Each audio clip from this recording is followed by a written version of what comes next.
అన్నవరం దేవస్థానంలోని వసతి గదుల్లో అసాంఘిక కార్యకలాపాలు పెరిగిపోయాయి. స్వయంగా ఈవో చేసిన తనిఖీల్లోనే ఇది బయటపడింది. అన్నవరం కొండ కింద ఉన్న సత్యానికేతన్ వసతి గదుల్లో ఖాళీ మద్యం సీసాలు దర్శనమిచ్చాయి. సత్యానికేతన్లోని 7 గదుల్లో అనధికారికంగా ఉంటున్న దేవస్థానం సిబ్బంది, పోలీసులే ఇలా మద్యం తాగి ఖాళీ బాటిల్స్ను పడేశారని ఈవో గుర్తించారు. దీంతో వెంటనే వారిని గదులను ఖాళీ చేయాలని ఈవో ఆదేశించారు. మద్యం బాటిళ్లు కనిపించిన విషయాన్ని ఈవో సుబ్బారావు కలెక్టర్ దృష్టికి తీసుకువెళ్లారు.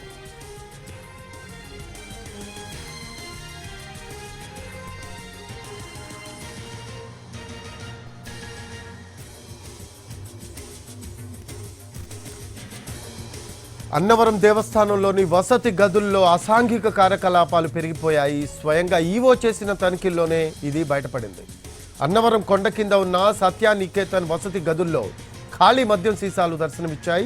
సత్యానికేతన్లోని 7 గదుల్లో అనధికారికంగా ఉంటున్న దేవస్థానం సిబ్బంది, పోలీసులే ఇలా మద్యం తాగి ఖాళీ బాటిల్స్ను పడేశారని ఈవో గుర్తించారు. దీంతో వెంటనే వారిని గదులు ఖాళీ చేయాలని ఈవో ఆదేశించారు.